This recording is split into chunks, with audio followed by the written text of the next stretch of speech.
Caro Keraland présente Caro Coco Park, votre parc de loisirs et de détente. Jardin créole, toboggan géant, activités aquatiques et terrestres vous apporteront à la fois sensations, adrénaline et décontraction. Régalez-vous dans son restaurant, le Coco Blue, ou dans l'un de ses snacks. Partagez les émotions fortes dans la zone de jeu Coco Game, où Escape Game, réalité virtuelle et maison de la peur vous offre un 3 en 1. Fêtez vos meilleurs événements avec Caro Coco Recept dans nos espaces privés lounge. Séjournez chez Caro Coco Lodge, des hébergements de charme, proches de la plage ou du spa. Caro Keraland, le cœur de tous vos loisirs.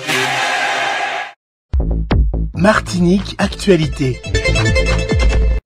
Dans un communiqué, les travailleurs de la SOR Martinique en grève tiennent à rappeler un certain nombre de faits. Ils soulignent que les conventions légalement formées tiennent lieu de loi à ceux qui les ont faites, qu'elles ne peuvent être révoquées que de leur consentement mutuel ou pour les causes que la loi autorise, et qu'en conséquence, elles doivent être exécutées de bonne foi. Les grévistes rappellent en outre qu'ils s'engagent à établir et à nouer des relations de confiance en interne et en externe, et que depuis plus de 100 ans, ils agissent en fonction de cet engagement, guidés par les valeurs de responsabilité, de transparence, de solidarité, de proximité, d'exemplarité et du sens du service. À l'inverse, la SOR, elle, aurait recouru à une manœuvre dolosive en utilisant un stratagème lors de la signature d'un contrat après la grève de décembre 2024. Les dirigeants de l'entreprise auraient en effet introduit dans le protocole une clause qui conditionnait à un certain nombre de critères le versement aux collaborateurs de la seconde partie de la prime de 1 500 € brut. Or, dans le contrat signé le 24 octobre 2024, soit 52 jours plus tôt, entre Cap-Nord et SOR Martinique, aucun critère ne figurait. Selon les salariés de la SOR, un tel acte pourrait certainement faire l'objet de poursuites pénales, d'autant que les dirigeants de la SOR ont cherché à faire des élus de Cap-Nord, entre autres, les complices de leurs pratiques en écrivant qu'ils avaient pris cette mesure en concertation avec Cap-Nord.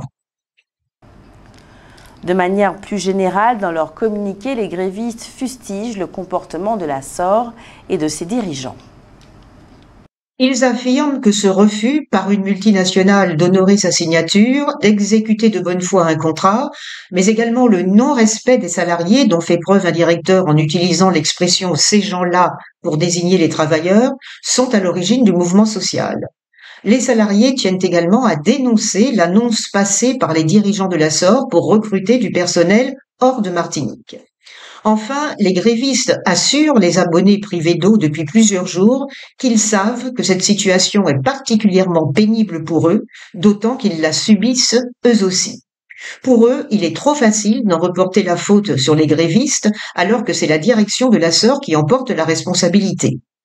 Les grévistes ajoutent qu'en étant solidaires de leur lutte, la population peut démontrer que le combat qu'ils mènent est juste et exemplaire puisqu'ils refusent ainsi d'accepter que leurs droits soient bafoués pour permettre à une minorité d'actionnaires de réaliser de conséquents bénéfices sur leur dos. Les travailleurs appellent par ailleurs les élus de Cap-Nord à mesurer leurs responsabilités dans cette situation. Le congrès des élus de Martinique, initialement prévu les 2 et 3 octobre, est reporté au 8 et 9 octobre pour cause de contraintes logistiques et politiques. Dans le cadre du Salon Martinique pour l'emploi 2025, le MEDEF Martinique et France Travail Martinique ont officialisé ce vendredi 26 septembre un partenariat visant à connecter durablement les talents aux entreprises du territoire en tissant des liens concrets entre les mondes de l'entreprise, de l'insertion, de la formation et de la compétence. La 7e édition de la Nuit du droit, événement créé à l'initiative du président du Conseil constitutionnel, va se dérouler le soir du jeudi 2 octobre 2025, l'avant-veille du 67e anniversaire de la Constitution française de 1958. À cette occasion, le public est invité à découvrir l'univers et le fonctionnement de la justice à travers plus de 200 manifestations organisées partout en France. Cette année encore, près de 120 juridictions invitent les citoyens à découvrir les coulisses, les acteurs et les métiers de la justice. Le public pourra participer à près de 200 manifestations originales, pédagogiques ou ludiques, visites guidées, escape game, murder party, forum des métiers du droit, ciné-débat, table ronde, exposition, concours d'éloquence, expression scénique, procès fictif, reconstitution de procès historiques et vente aux enchères. La commune du François donne le coup d'envoi de sa fête patronale ce vendredi 26 septembre. Placée sous la protection de son saint patron, cette journée d'ouverture introduit plusieurs temps forts.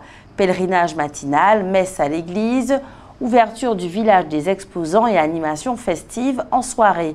La programmation se prolongera durant le week-end, mêlant concerts, défilés d'associations, activités sportives et moments de convivialité. Bien qu'elle ait accepté de revenir à la table des négociations, leur direction n'a pas apporté de réponse aux revendications des postiers qui poursuivent donc leur mobilisation au centre de tri du Marin. À l'initiative de la préfecture, les éleveurs, les vétérinaires, les associations de défense des animaux, des élus et des représentants des forces de l'ordre se sont réunis jeudi soir à la sous-préfecture du Marin afin d'élaborer les mesures à prendre pour capturer et réguler le nombre de chiens en divagation, mais aussi pour protéger et accompagner les éleveurs. Plus de 500 attaques de chiens ont en effet été recensées depuis le début de l'année. La BCE, la Banque centrale européenne, recommande aux citoyens de conserver une part de liquidité à leur domicile comme précaution contre d'éventuelles crises.